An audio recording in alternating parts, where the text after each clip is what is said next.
Qu'est-ce que peut faire un artiste? Qu'est-ce que peut faire un peintre? Comment je peux parler, moi, de ce qui se passe dehors? Comment je peux faire quelque chose qu'on sent, cette espèce de folie, cette espèce de folie de destruction?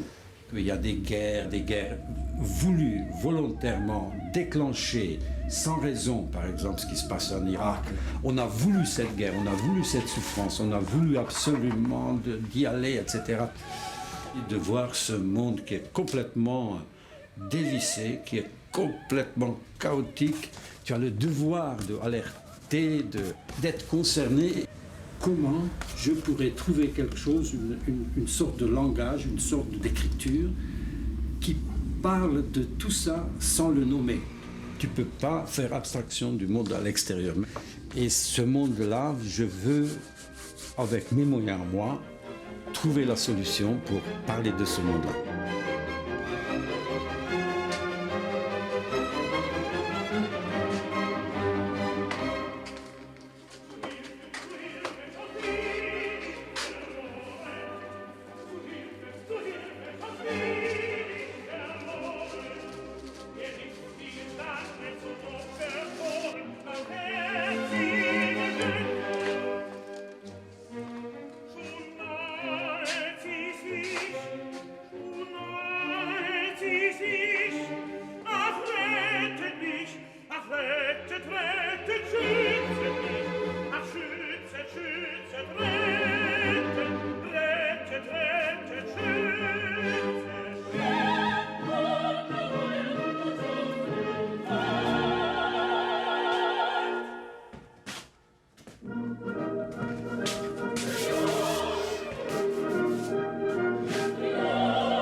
Qu'est-ce que j'attends? Je tourne, je cherche, mais j'attends quelque chose, j'attends un petit déclic comme ça qui va venir, ce qui veut dire que j'ai envie d'y aller, j'ai envie et c'est ça c'est ce moment-là qui est très bizarre, parce que quelquefois c'est quelque chose, une espèce d'énergie que tu sens, et puis après un moment donné, tu dis voilà, maintenant j'ai très envie de faire quelque chose là-dessus. Et c'est tout, c'est simplement, c'est ça, c'est rien d'autre, c'est pas d'inspiration, pas de rien du tout. C'est ce moment-là qui est très important, parce que c'est là que tout se passe, et c'est là que tu peux bien commencer ou mal. Parce que si tu commences bien, tu as une grande chance que ça se développe d'une manière vraiment intéressante.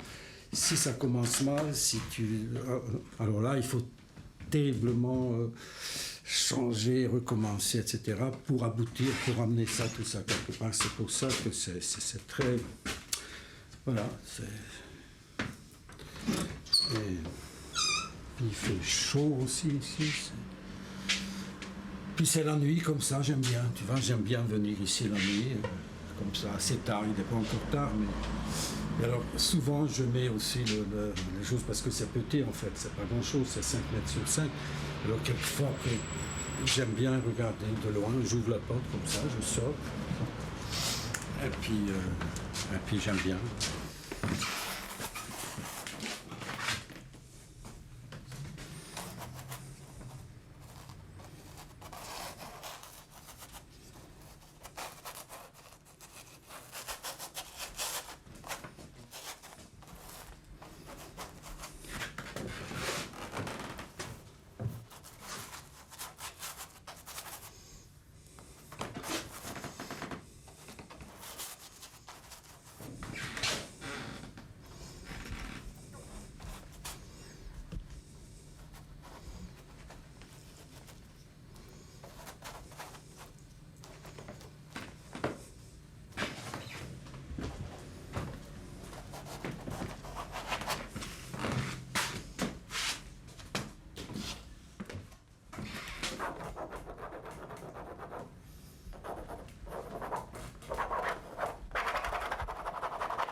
Personne ne peut me dire où aller. Personne ne peut me donner un conseil.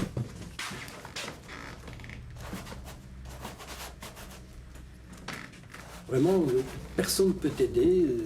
Je vais là, à gauche, à droite, en haut, en bas, je ne sais pas. C'est ton... Intérieurement, c'est ton instinct, c'est ta façon de sentir où il faut arrêter, où il faut aller plus loin.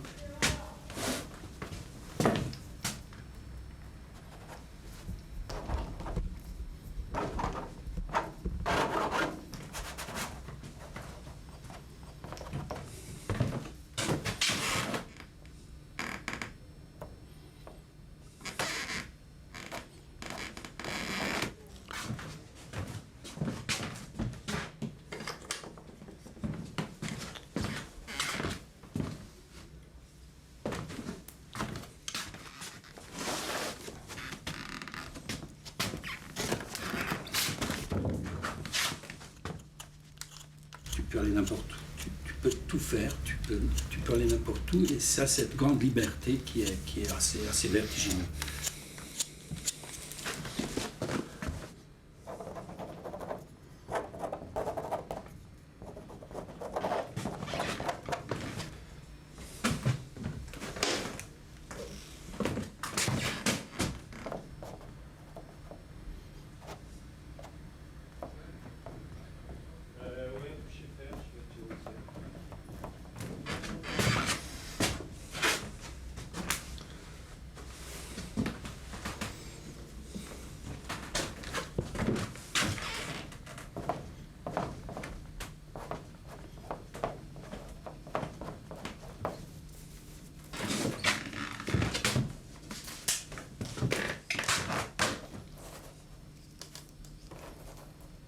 En fait, c'est ça, c'est commencer, c'est effacer, c'est recommencer, c'est toujours ça, en fait, c'est ça. Et puis souvent, j'échoue, puis je recommence, et puis voilà.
vois, c'est bizarre ça, par exemple. Enfin, c'est bizarre,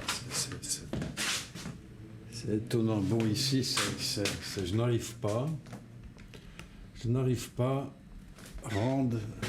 faire quelque chose, un visage crédible. C'est-à-dire que bon. Mais quand tu fais des choses comme ça, j'essaie de trouver la situation qui permet qui le rende plus réel. Et curieusement, ça c'est très très curieux. Quand il y a des signes un peu partout comme ça, quelquefois, il y a plus de réalité qui sort, comme si c'était réellement dessiné comme il faut et tout ça.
Ici, je vais de piège en piège, c'est-à-dire que ça, ici, je voudrais récupérer le tout. Je me suis tombé déjà tout à l'heure dans faire tourner ce visage comme ça, avec des accidents, avec des hasards ici, des coulages, et puis je ne sais pas comment récupérer, mais c'est de piège en piège, tu vois. Alors, le tout est de sortir, d'essayer de maintenant, parce que là, je suis un petit peu coincé quand même. Mais c'est ça. Parce que c'est figuratif ou pas, je n'en sais rien. Mais je voudrais m'en sortir. Je voudrais faire quelque chose qui tient comme ça, qui est équilibré, qui est et qui parle, c'est-à-dire qui donne une espèce de c'est ce que je... à la fois violence et à la fois dramatique. Enfin, tout ça, c'est très compliqué parce que le contexte est très... Il y a des contradictions. Pourquoi il y a une tête, pourquoi il y a ces formes ici, et puis sur une surface plane comme ça, c'est très difficile. C'est très difficile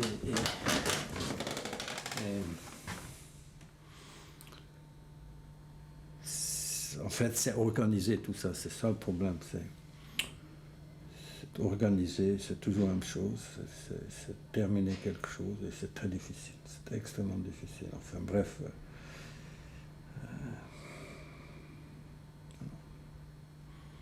je me suis fait piéger là ce soir un peu, mais il faut que je me sorte de là. Voilà.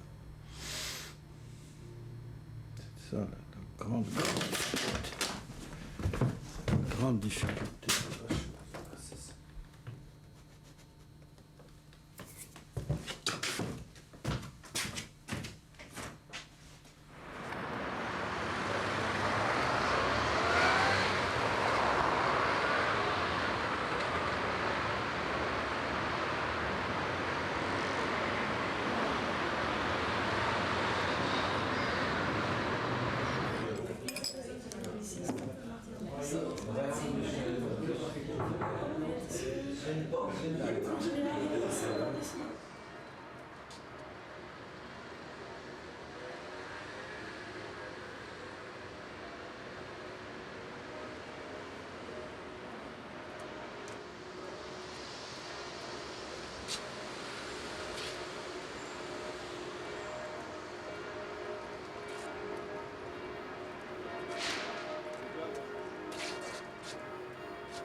Et là, c'est bon. C'est bon. Enfin, c'est bon. Ça passe. Ça passe. Enfin bon, ça passe.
Qu'est-ce que c'est peindre?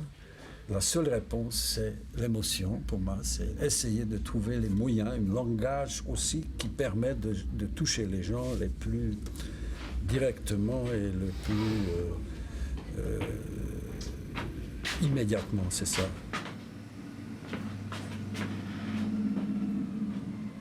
L'émotion, c'est quelque chose qui te bouleverse intérieurement comme ça, mais sans pathos, sans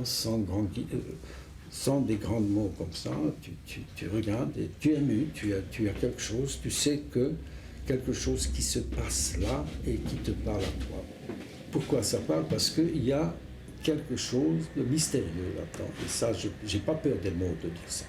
Il y a quelque chose de mystérieux qui fait que il y a de l'émotion dedans, et ça parle de nous en même temps. Ça aussi, c'est très important, ça. Il y a un dialogue qui se fait, certainement. Ça parle de nous, et ça parlera peut-être aussi plus tard, mais le plus important, en fait, c'est ça, c'est l'émotion. Pour moi, c'est l'émotion, susciter l'émotion.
Il me faut toujours quelque chose qui sonne, qui soit fort, qui soit posé quelque part, qui soit identifiable, qui soit peut-être pas immédiatement, mais je ne pourrais pas être un peintre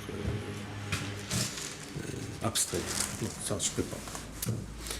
C'est pas aussi simple, remarque, parce qu'il y a d'autres problèmes, mais pour moi, ça, c'est trop nerveux, trop impatient, trop, beaucoup de, trop destructeur, trop constructeur, trop, pas trop calme, voilà, pas trop calme, c'est ça. Pas trop calme.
La grande difficulté, c'est à un moment donné oser détruire, c'est-à-dire que oser prendre le risque de éventuellement foutre en l'air le tout et recommencer.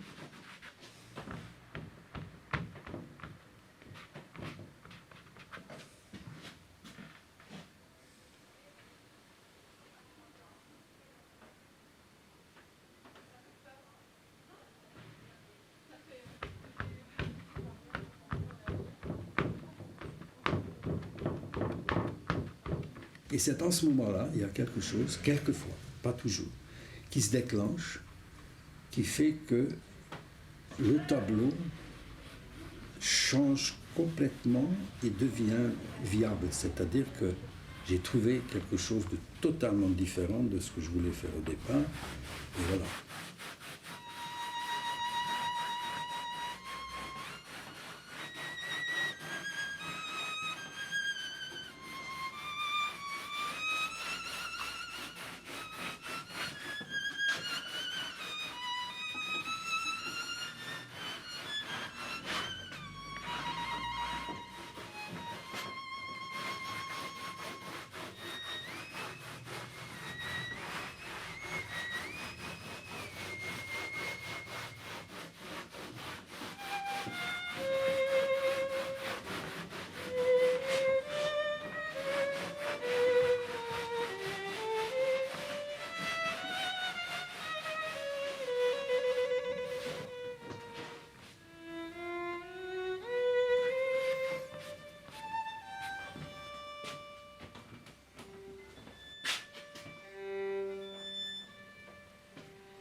Quand tu as travaillé des heures et puis après tu détruis, c'est quand même quelque chose. Mais de garder en toi cette énergie, cette force pour détruire et aussi reconstruire. J'aime cette idée de subversion, de rébellion. Il y a un passage de Genet qui est extraordinaire, que j'aime beaucoup parce qu'il éclaire exactement ce que je veux dire. Il dit tout roman, poème, tableau, musique qui ne se détruit pas, je veux dire qui ne se remette pas en cause et qui ne se construit pas comme un jeu de massacre dont il serait l'une des têtes. C'est un jeu de massacre, j'aime beaucoup aussi ça. C'est comme un jeu de massacre dont il serait une des têtes est une imposture. Et ça c'est magnifique parce que c'est d'une modernité en même temps fantastique. Et ce sont des textes comme ça que j'aime. Ce sont des textes fulgurants.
c'est extraordinairement intéressant et surprenant que sur une surface plane, tu puisses créer quelque chose qui t'amène ailleurs.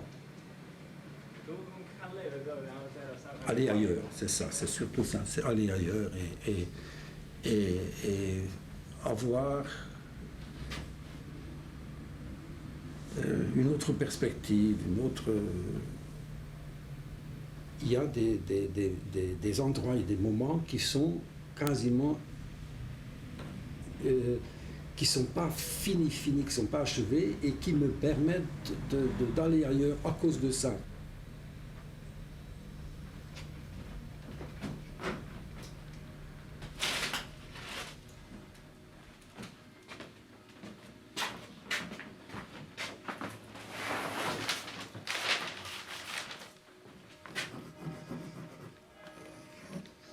En mettant des couleurs les uns après les autres, avec des échecs, avec des ratages et tout ça, c'est finalement une espèce de promenade, pour moi, c'est ça aussi. Une promenade en travaillant, c'est-à-dire que quand tu as des formes, des tâches, tout ça, à un moment donné, tu vois des choses dedans à partir duquel tu peux aller plus loin. C'est-à-dire que tu peux découvrir des choses, tu as des tâches que tu as mis plus ou moins maladroitement ou pas, peu importe, et quelquefois, quelque chose qui se dégage de là.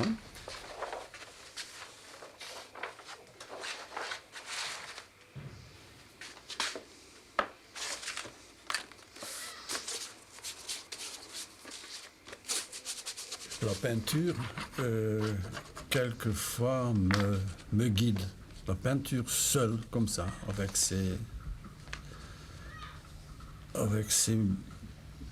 caractéristiques, parce que la peinture, ça coule, ça fait, c'est quelque chose de très malléable comme ça, mais il te guide parce que tu aperçois des formes auxquelles tu n'as pas pensé du tout, et tu développes ces formes, tu vas dans une direction, tu vas dans une autre, et alors ça devient quelquefois un véritable tourbillon.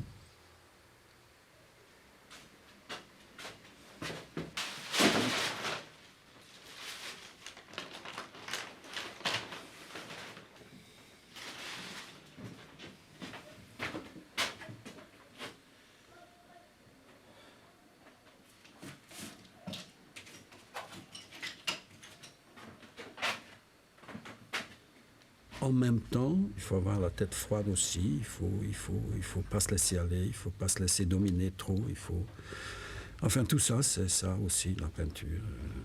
Voilà, et je ne crois pas toutes ces histoires que la peinture est finie, qu'on a tout dit, qu'on a tout fait, qu'on a... Non. Il y a encore des champs extraordinairement vierges, je crois.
entre ce danger absolu qui est la caricature, l'illustration, qui ne dit plus rien une fois que c'est terminé, ça ne parle plus. Et aussi d'un certain inachèvement. Arrêter à temps, voilà, c'est peut-être mieux de dire ça. Arrêter à temps. Arrêter à temps, même s'il y a des choses qu'on peut, parce qu'on peut, un tableau, on peut continuer, on peut faire, défaire, c'est infini, c'est quelque chose qui on peut toujours ajouter, on peut toujours enlever, mais il y a un moment où on sent quelque chose, voilà, c'est suffit, on arrête là, stop, c'est là. Et même avec des imperfections, il n'y a pas de perfection, imperfection, c'est le moment où il faut s'arrêter, c'est le moment crucial dans le travail.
Un autoportrait, c'est quelque chose qui me suit depuis le début. C'est-à-dire que si on regardait mon travail il y a 20 ans, 25 ans, ces portraits sont toujours là. Et même si ça ne me ressemble pas complètement, et petit à petit, enfin peu à peu, ça se transforme.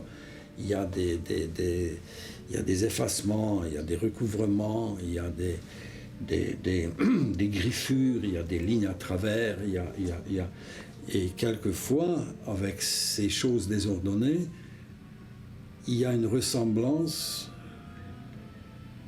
que je ne trouverai pas par d'autres moyens. C'est quelque chose qui est quasi obsessionnel, ça. Et j'ai aussi une énorme fascination des derniers autoportraits de Rembrandt, par exemple. Qu'est-ce qui se passe dedans? Tout est là, toute son œuvre est là. Donc, la notion d'autoportrait dans la peinture, finalement, ce n'est pas une image de soi, c'est quelque chose qui va infiniment plus loin. C'est un condensé de son époque, de paysage en même temps, de ça. Rien que son regard qui t'observe d'une manière lointaine comme ça. Tout y est. Son désespoir de vivre, son lassitude, sa force, sa nervosité, ses coups de pinceau incroyables. Si on regarde comment il a réussi avec très peu de moyens, parce que c'est très simple, ces derniers autoportraits. On est ailleurs, on n'est plus dans le siècle de Rembrandt. Ça parle à moi, ça parle. Il a élargi ce champ et le prétexte, c'était son portrait. Mais au fond, en réfléchissant, c'est pas son portrait, c'est tout. C'est un condensé de toute sa vie, c'est un condensé des drames de sa vie, des problèmes de son époque. Et en même temps, picturalement, il a inventé, certainement inconsciemment aussi, il a fait une brèche dans la peinture de son époque. Et il a ouvert la voie à des tas d'autres peintres qui lui ont succédé. Et cette ouverture, cette brèche dans les convenances de son époque a fait qu'il était écarté, totalement écarté de son époque. La preuve, c'est qu'il a tout perdu. Une des raisons pour laquelle il a tout perdu, c'est cette espèce de volonté de tout resserrer. Et le prétexte était l'autoportrait. C'est un langage, en fait. C'est un langage, c'est un prétexte, c'est une écriture, l'autoportrait. Et c'est très intéressant aussi, il y a beaucoup de peintres qui passent à travers ça. Et même inconsciemment, parce que même si on fait autre chose qui ne doit pas être un portrait de soi, quelque part ça lui ressemble. Et ça, c'est quelque chose. Et c'est involontaire, c'est totalement involontaire. Et c'est pas du tout quelque chose de narcissique, ça n'a rien à voir. C'est comme si on pouvait trouver le moyen de parler du monde, de parler d'autre chose à travers soi. Donc il y a une énigme. Il y a un énigme dans cette volonté dans ce désir, disons, d'autoportrait. C'est une énigme, ça, pourquoi et moi aussi, volontairement ou involontairement, j'ai fait énormément de ça. Mais c'est peut-être Rembrandt qui m'a mis là-dessus comme ça, cette espèce de fascination aussi que j'ai depuis toujours. C'est des points de phare comme ça. Ces autoportraits sont incomparables. C'est autre chose qu'un autoportrait, en fait. Voilà. C'est des énigmes. Il y en a beaucoup. Ça. Énigmes. Des choses comme ça. Il n'y a pas de réponse. Il n'y a pas de énigmes. D'ailleurs, donc tous ces... on ne peut pas tout dire. Il y a des non-dits, il y a des choses qu'on ne dit pas, qu'on ne peut pas dire, parce que c'est des grands tableaux, il y a toujours un côté inachevé et énigmatique de ça. Voilà. Énigmatique. Voilà. Et dans les autoportraits aussi, c'est même des têtes que je fais quelquefois complètement noircies, complètement griffées, violentées. La surface est quasiment éclatée quelquefois d'impatience, de gestes, de maladresse, de tout. Et finalement, quelque part, en regardant, je me suis dit, quand je range les papiers, tout ça, je me dis, tiens, il y a une ressemblance, peut-être. Est-ce que c'est ça? Est-ce que c'est moi? Est-ce que c'est une autre tête? Je n'en sais rien. Non, c'est. On